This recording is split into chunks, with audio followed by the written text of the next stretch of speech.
അപ്പോൾ എൻ്റെ life journey അല്ലെങ്കിൽ എനിക്കെങ്ങനെയാണ് ഇത് പെട്ടെന്ന് ഡയഗ്നോസ് ചെയ്തത്, അതിൻ്റെ കാര്യങ്ങൾ എന്തായിരുന്നു, എൻ്റെ ജേർണി എന്തായിരുന്നു എന്ന് ചോദിക്കുന്നവർക്കുള്ള ഒരു ഉത്തരവാണിത്.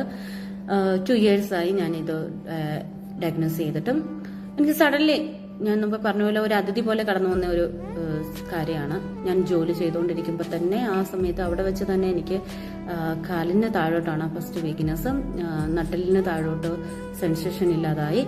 അത് കഴിഞ്ഞ് നടക്കാൻ ബുദ്ധിമുട്ടായി, നടക്കുമ്പോൾ വീഴുന്ന ഒരവസ്ഥ, അത് പുറകെ സംസാരിക്കാനുള്ള ബുദ്ധിമുട്ടും ബെഡിൽ നിന്ന് എഴുന്നേക്കാൻ തന്നെയുള്ള ബുദ്ധിമുട്ടും, അങ്ങനെ ഒരു വീക്ക്നെസ്സിലേക്ക് ആദ്യം പോകുമായിരുന്നു. അപ്പോൾ ആദ്യം തന്നെ നമുക്ക് ഡൗട്ട് ഉണ്ടായിരുന്നു, ഇതിങ്ങനെ നമ്മൾ ഇതിനെപ്പറ്റി ഒന്നും ചിന്തിക്കുന്നില്ല, ഇങ്ങനെ ഒരു ഡിസീസിനെ പറ്റി നമ്മൾ അറിയുന്നുമില്ല. അപ്പോൾ നമുക്ക് നല്ല ടെൻഷൻസ് ഉണ്ടായിരുന്നു, ഇതെന്താണെന്ന് കാണണം, ഇതെന്താണെന്ന് അറിയണം, പെട്ടെന്ന് ഇതാവുന്നു. അപ്പോൾ ഇവിടെ തന്നെ നമുക്ക് നല്ലൊരു ഡോക്ടറിനെ എല്ലാവരും സജസ്റ്റ് ചെയ്തതനുസരിച്ചിട്ട് നമ്മൾ പോയി ആ ഡോക്ടറിനെ കണ്ടു. അപ്പോൾ ഈ സ്പൈനലിന്റെ താഴോട്ട് ഈ സെൻസേഷൻ നഷ്ടപ്പെട്ടത് കൊണ്ടും ഇതെന്റെ ഒരു ബാഡ് എക്സ്പീരിയൻസ് കൂടെ കേട്ടോ. അതിന് നമ്മുടെ ലൈഫ് ജേർണി പറയുമ്പോൾ ഇതും ആഡ് ചെയ്യണമല്ലോ. അപ്പം നമ്മുടെ സെൻസേഷൻ നഷ്ടപ്പെട്ടത് കൊണ്ട് തന്നെ അവർ ആദ്യം നോക്കിയത് സ്പൈനലിൻ്റെതായ പ്രശ്നങ്ങളാണ്. MRI CT കാര്യങ്ങളൊക്കെ ചെയ്തപ്പോൾ അതിനകത്തൊന്നും ഒരു കുഴപ്പമില്ല. എനിക്ക് കുറച്ച് തേയ്മാനം കാര്യങ്ങളൊക്കെ ഉണ്ടായിരുന്നു. അപ്പോൾ ഞാൻ അതിൻ്റെ ഫിസിയോതെറാപ്പി, ഈ സ്പോണ്ടലൈസിസ് ഒക്കെ ഉള്ളതുകൊണ്ട് അതിൻ്റെ ഫിസിയോതെറാപ്പി ചെയ്തുകൊണ്ടിരിക്കുമ്പോഴേ ഈ ഒരു ഇഷ്യൂ, അതുകൊണ്ട് തന്നെയാണ് നമ്മൾ ആ ന്യൂറോയുമായിട്ടൊക്കെ കൺസൾട്ട് ചെയ്ത് പോയത്. അപ്പം പക്ഷെ പ്രശ്നം എന്താണെന്ന് വെച്ചാൽ ഇദ്ദേഹം ആദ്യം ഇതിന്റെ ആയിരിക്കുമെന്ന് വിചാരിച്ച മെഡിക്കേഷൻ തന്നു. അത് കഴിച്ചപ്പോൾ ഞാൻ കൂടുതൽ വേഴ്സണായി എൻ്റെ സിറ്റുവേഷൻ. കാരണം നമുക്കറിയാം മൈസ്തീനിയുള്ളവർക്ക് പല മെഡിക്കേഷൻസും പറ്റില്ല. അപ്പം എൻ്റെ സിറ്റുവേഷൻ ഭയങ്കര മോശമായി. അപ്പം ഞാൻ വിചാരിച്ചു ഇതിന്റെ അലർജിയാണെന്ന്. അപ്പോൾ ഞാൻ ഡോക്ടറിന് പറഞ്ഞു, ഡോക്ടർ ഇത് കഴിച്ചിട്ട് ഭയങ്കര അലർജി, പറയാനൊന്നും വയ്യ. അപ്പം ഹസ്ബൻഡാണ് എല്ലാ കാര്യങ്ങളും പറയുന്നത്. അദ്ദേഹത്തോട് ഞാൻ പറഞ്ഞു, ഡോക്ടറിനെ ചെന്ന് കണ്ടിട്ട് ഇത് ഭയങ്കര അലർജിയാണ്. അന്നേരം അദ്ദേഹം അത് പറഞ്ഞു, അലർജി ആണെങ്കിൽ കഴിക്കണ്ടെന്ന് പറഞ്ഞു. MRI CT എടുത്തു. അതിന്റെ റിപ്പോർട്ട് വന്നപ്പം എനിക്ക് യാതൊരു പ്രശ്നമില്ല, സ്പൈനലുമായി ബന്ധപ്പെട്ട് യാതൊരു പ്രശ്നമില്ല. അപ്പൊ ആ റിസൾട്ട് ആയിട്ട് കാണിക്കാൻ ചെന്ന് കഴിഞ്ഞപ്പോഴാണ് ഇദ്ദേഹം ഒരു കാര്യം പറയുന്നതും അദ്ദേഹത്തിന് ഡയഗ്നോസ് ചെയ്യാൻ പറ്റില്ല. അപ്പൊ അത് ആദ്യം പറഞ്ഞ എന്താണെന്നറിയാം, നിങ്ങൾക്ക് ഒരു പ്രശ്നമില്ല, നിങ്ങൾക്ക് മെന്റലി പ്രശ്നമാണ്, നിങ്ങളുടെ ഇത് സൈക്കാട്രിക് പ്രോബ്ലം ആണ്. ആകെ നമ്മൾ തകർന്നു പോകുന്ന ഒരു അവസ്ഥയാണത്. കാരണം നമുക്കറിയാം ഫിസിക്കലി ഒരു മനുഷ്യനറിയാം അവനവൻ അനുഭവിക്കുന്ന ബുദ്ധിമുട്ട് എന്താണ്, ഫിസിക്കലി അനുഭവിക്കുന്ന ബുദ്ധിമുട്ട് എന്താണ്. അപ്പൊ അവരെ നോക്കിയിട്ട് വേറൊരാൾ പറയാം ഇത് നിങ്ങളുടെ ശാരീരിക ബുദ്ധിമുട്ടല്ല, മെന്റലി നിങ്ങൾക്ക് ശരിയാണ്, സൈക്കാട്രിക്കലി നമ്മൾ നോക്കി അങ്ങനെയുള്ള പ്രശ്നങ്ങളൊക്കെ ഉണ്ടാവും. പക്ഷെ നമുക്ക് ഡയഗ്നോസ് ചെയ്യാൻ പറ്റിയില്ല എങ്കിൽ ആദ്യം നമ്മൾ പറയേണ്ട കാര്യം അങ്ങനെയല്ല. ഇങ്ങനത്തെ ഒരു മിസ്അണ്ടർസ്റ്റാൻഡിങ്ങിൽ ഇപ്പൊ സൈക്കാട്രിക് മെഡിക്കേഷൻസ് എടുക്കുന്ന എത്ര പേരുണ്ടെന്ന് എനിക്കറിയില്ല.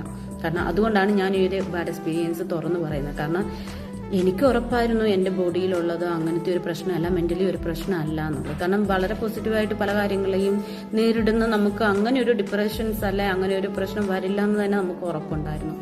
പിന്നെ ഇതിൽ നമ്മളെ ഹെൽപ്പ് ചെയ്തത് ഞാൻ ആ ടൈമിൽ ഡോക്ടർ എന്നെ നോക്കുന്നേ ഇല്ല. കാരണം സൈക്കാട്രി പേഷ്യന്റ് ഏറ്റവും വലിയ പ്രശ്നമാണ്, അവർക്ക് രോഗമില്ലെന്ന് പറയുമ്പോൾ ആരും വിശ്വസിക്കത്തില്ല. കാരണം അവർ പറയുന്ന ആരും മൈൻഡ് ചെയ്യത്തില്ല. അപ്പൊ ഈ പറഞ്ഞ പോലെയാണ് ഈ ഡോക്ടർ പിന്നെ എന്നെ നോക്കുന്നതേ ഇല്ല. ഞാൻ പറയുന്ന ഒരു കാര്യങ്ങളും ശ്രദ്ധിക്കുന്നില്ല. ക്വസ്റ്റ്യൻസ് മൊത്തം പിന്നെ ഹസ്ബൻഡിനോടാണ്. അപ്പം ഞാൻ നോക്കിയപ്പോൾ ഇവര് തമ്മിൽ സംസാരിക്കുന്നു, ഹസ്ബൻഡാണോ ഒന്നും പറയുന്നില്ല, ഇദ്ദേഹം പറയുന്ന എല്ലാം കേട്ടോണ്ടിരിക്കുക. ഇദ്ദേഹം ആണെങ്കിൽ വായി തോന്നുന്നതൊക്കെ വിളിച്ച് പറയുന്നുണ്ട്, ഞാൻ പണ്ടപ്പോൾ വീണപ്പം ബ്രെയിന് ഡാമേജ് സംഭവിച്ചതാണ്, അതുകൊണ്ടാണ് ഇപ്പൊ ഇങ്ങനെ, എന്തൊക്കെയോ ട്രിഗർ ഫാക്ടേഴ്സ് ഉണ്ട്, ഡിപ്രഷൻസ് ആണ്, അങ്ങനാണ് ഇങ്ങനെയാണെന്നൊക്കെ പറഞ്ഞിട്ട് ഇത് നമ്മുടെ തലയിൽ അങ്ങ് അടിച്ചേൽപ്പിക്കാം. എനിക്ക് ആദ്യമായിട്ട് അവിടെ വെച്ച് പാനിക് അറ്റാക്ക് ഉണ്ടായി. എൻ്റെ ജീവിതത്തിൽ ആദ്യം അവസാനമായിട്ട് ഞാൻ എക്സ്പീരിയൻസ് ചെയ്യുന്ന ഒരു കാര്യമാണ് പാനിക് അറ്റാക്ക്. അപ്പോൾ അത് കഴിഞ്ഞ് ആ പാനിക് അറ്റാക്ക് വന്ന് ഹസ്ബൻഡ് പേടിച്ചു പോയി. അത് കഴിഞ്ഞിട്ടും എന്നെ തിരിച്ച് ഞാൻ നോർമലിലേക്ക് വന്നു കഴിഞ്ഞപ്പോൾ ഇദ്ദേഹം പറഞ്ഞു, നിനക്കിത് പലതവണ പാനിക് അറ്റാക്ക്, അത് നമ്മുടെ തലയിലോട്ട് അടിച്ചേൽപ്പിക്കുക. ഞാൻ എൻ്റെ ജീവിതത്തെ ആദ്യമായിട്ട് എക്സ്പീരിയൻസ് ചെയ്യാം. പക്ഷെ ഇദ്ദേഹം പിന്നെയും പറഞ്ഞുകൊണ്ടിരിക്കുക, ഇത് നിനക്ക് ആദ്യമായിട്ടൊന്നും അല്ല, നീ പലതവണ ഇപ്പൊ എന്തോ ഞാൻ പറഞ്ഞത് ട്രിഗർ നിന്നെ ചെയ്തപ്പോഴാണ് നീ വീണ്ടും പാനിക് അറ്റാക്കിലോട്ട് പോയത്, ഇത് നിനക്ക് സ്ഥിരമുള്ളതാണ്. ശരിക്കും നമുക്ക് എന്ത് ചെയ്യണമെന്ന് പറയാൻ പറ്റാത്ത അവസ്ഥ. ഞാൻ ആകെ വിഷമത്തിലായി. കാരണം ഇനി മുന്നോട്ട് ഒരു സൈക്കാട്രിക്കൂടെ തലയിലായി, ഇനി എന്താ ചെയ്യണ്ടേ? ഫിസിക്കലി അനുഭവിക്കുന്ന ബുദ്ധിമുട്ടുകൾ നമുക്കറിയാം. അങ്ങനെ പ്രയാസപ്പെട്ടിരുന്നപ്പം ദൈവം സഹായിച്ച് എൻ്റെ പാർട്ട്ണർ ഒരു നല്ല അണ്ടർസ്റ്റാൻഡിങ്ങും കാര്യങ്ങളും അല്ലെ അത്യാവശ്യ വിവരമുള്ള ആളായിരുന്നത് കൊണ്ട് ഇദ്ദേഹം പറഞ്ഞു ഒന്നും കേൾക്കാതെ അവിടെ പോയി മെഡിക്കേഷൻസ് എടുത്തു. ഒരു പ്രൂഫിന് വേണ്ടി മെഡിക്കേഷൻ്റെ പ്രിസ്ക്രിപ്ഷനും എടുത്തിട്ട് എന്നോട് പറഞ്ഞു, നമുക്ക് നാട്ടിൽ പോകാം, ഞങ്ങൾ വിദേശത്താണ് താമസിക്കുന്നത്, അപ്പം നമുക്ക് നാട്ടിൽ പോകാം എന്ന് പറഞ്ഞിട്ട് അന്ന് തന്നെ അദ്ദേഹം ടിക്കറ്റ് എടുക്കാൻ ഇടയായി. ഞങ്ങൾ നാട്ടിൽ പോയപ്പം ഞങ്ങൾ ആഗ്രഹിച്ച എൻ്റെ സിസ്റ്ററിന് അറിയാവുന്ന ആ കെയർ ഓഫിൽ ഞങ്ങൾ ആഗ്രഹിച്ച ഒരു ഡോക്ടറിനെ തന്നെ വളരെ താമസിച്ചിട്ടാണെങ്കിലും ഞങ്ങൾക്ക് കിട്ടി. പരുമല ഹോസ്പിറ്റലിൽ ഡോക്ടർ അനീഷ് നയനൻ, ആ ഒരു ഡോക്ടറാണ് എൻ്റെ ഡോക്ടർ എന്ന് പറയുന്നത്. അദ്ദേഹത്തെ കണ്ടത് ഏതോ ഒരു ദൈവനിമിത്തമായിരുന്നു. കാരണം അദ്ദേഹത്തെ കണ്ടത് കൊണ്ട് തന്നെ ഫസ്റ്റ് ഡേയിൽ തന്നെ വലിയ കുഴപ്പങ്ങളൊന്നും ഇല്ലാതെ തന്നെ ഡയഗ്നോസ് ചെയ്യാൻ പറ്റി. ഒരു രോഗിയെ സംബന്ധിച്ചിട്ട് അറിയാം, അസുഖങ്ങൾ കൊണ്ടു നടക്കുന്നതിലല്ല, അതെന്താണെന്ന് കണ്ടുപിടിക്കാത്തത് ഏറ്റവും വലിയ വിഷമം. അല്ലാതുള്ള പെയിൻസിനെക്കാളും ഒക്കെ വിഷമം ഈ രോഗം കണ്ടുപിടിച്ചില്ലെങ്കിൽ നമുക്ക് വല്ലാത്ത ബുദ്ധിമുട്ടാണ്. ഞങ്ങളുടെ പ്രാർത്ഥന അത് തന്നെയായിരുന്നു, ഇതെന്താണെന്ന് കണ്ടുപിടിക്കാൻ പറ്റണമെന്ന്. അപ്പോൾ അദ്ദേഹത്തെ ഭയങ്കര നല്ലൊരു മനുഷ്യൻ. എനിക്ക് ആദ്യത്തെ എക്സ്പീരിയൻസ് ഇങ്ങനെ ബാഡായിട്ടുണ്ടെങ്കിൽ അതിൻ്റെ ഒരു പേടി ഉണ്ടായിരുന്നു നാട്ടിലോട്ട് പോകുമ്പോൾ ഇനിയും ബാക്കി ഡോക്ടേഴ്സ് എങ്ങനെയാണ് എന്താണ്.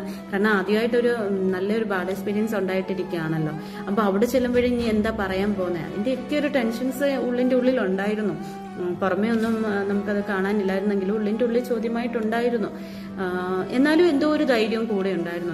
ഒരു ദൈവാധീനം എന്നൊക്കെ പറയുന്ന പോലെ, ഒരു ദൈവം കൂടെ നടക്കുക എന്ന് പറയുന്ന പോലെ ഒരു ദൈവാധീനം, എന്തോ ഒരു ധൈര്യം കൂടെ ഉണ്ടായിരുന്നു. ഒരുപാട് പേര് പ്രാർത്ഥിച്ചിട്ടുണ്ട്, ഒരുപാട് പേര് സഹായിച്ചിട്ടുണ്ട്. അതിൻ്റെയൊക്കെ ഒരു ഇത് നമ്മൾ അതിനൊക്കെ ഇന്ന് വരെയും നമ്മുടെ സറൗണ്ടൻസിലുള്ള ആൾക്കാരൊക്കെ നമുക്ക് ഭയങ്കര സപ്പോർട്ടീവാണ്. നമുക്ക് നല്ലതായിട്ട് നമ്മളെ മോട്ടിവേറ്റ് ചെയ്യുന്ന ആൾക്കാരുണ്ട്. അപ്പോൾ അതൊക്കെ എനിക്ക് ദൈവം ചെയ്തെന്ന ഒരു എന്താ പറയുന്ന ബ്ലെസ്സിങ് ആണ്. ഈ ഒരു സപ്പോർട്ടൊന്നും കിട്ടാത്ത ഒരുപാട് ആൾക്കാരുണ്ടാവും.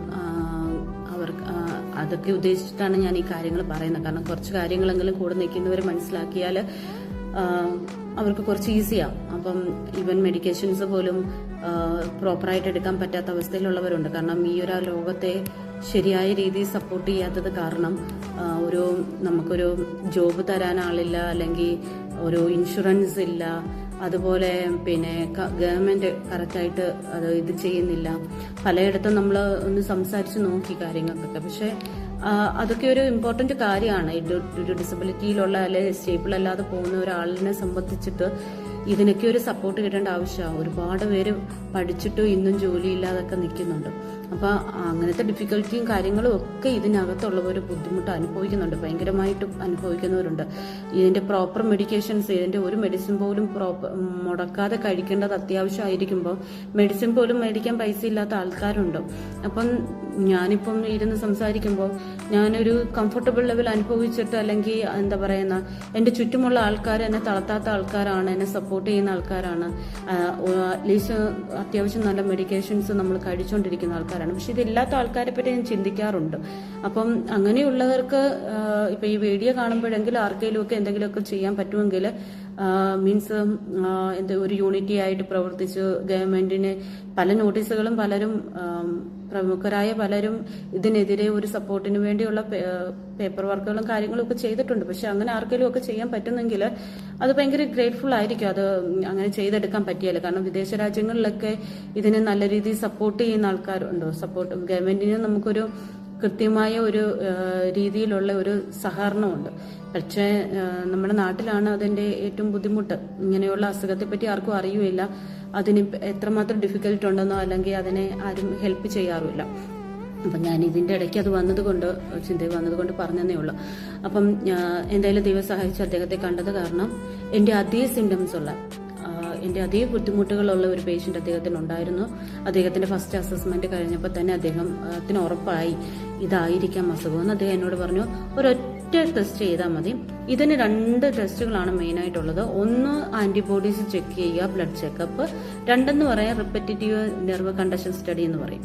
അപ്പൊ ഒരു ഷോക്ക് അടുപ്പിച്ച് ഒരു നീഡില് നമുക്ക് കുത്തിയിട്ട് നമ്മുടെ ഷോക്ക് ഇങ്ങനെ റിപ്പീറ്റ്ലി അടിക്കുമ്പോൾ മസിൽ സ്ട്രെങ്ത് എന്താണെന്ന് തിരിച്ചറിയുന്ന ആ ഗ്രാഫ്, ECGയുടെ ലെവൽ വരുന്ന പോലെ തന്നെ ആ ഒരു ഗ്രാഫ് വന്നത് ധ്രുവ് നമ്മൾ കണ്ടുപിടിക്കുന്ന റിപ്പീറ്റായിട്ട് അടിക്കുമ്പോൾ നമ്മുടെ മസിൽ വീക്ക് ആവുന്നുണ്ടോ ഇല്ലയോ എന്ന് കണ്ടുപിടിക്കുന്ന ഒരു ടെസ്റ്റാണ്. ഈ 2 ടെസ്റ്റാണ് മെയിനായിട്ട് ഇതിന് യൂസ് ചെയ്യുന്നത്. അപ്പോൾ അതിൽ നെർവ് കണ്ടക്ഷൻ സ്റ്റഡി ചെയ്യാനായിട്ട് അദ്ദേഹം പറഞ്ഞു. ഇച്ചിരി പെയിൻ ആണ് എന്ന് പറഞ്ഞ് ഞാൻ പറഞ്ഞു എന്ത് പെയിനും സഹിക്കാൻ ഞാൻ തയ്യാറായിരുന്നു. കാരണം എനിക്ക് എങ്ങനെയല്ലേ ഇതൊന്ന് കണ്ടുപിടിച്ചാൽ മതിയായിരുന്നു. അങ്ങനെ അത് കണ്ടുപിടിച്ചു. ഗ്രാഫ് വന്നപ്പം പോസിറ്റീവാണ്. അദ്ദേഹം ആദ്യത്തെ മെഡിക്കേഷൻസ് തന്നു. ബ്ലഡിന് വേണ്ടിയുള്ളത് ചെക്ക് ചെയ്ത് കഴിഞ്ഞാൽ ഉടനെ ഈ മെഡിക്കേഷൻസ് കഴിക്കണമെന്ന് പറഞ്ഞു.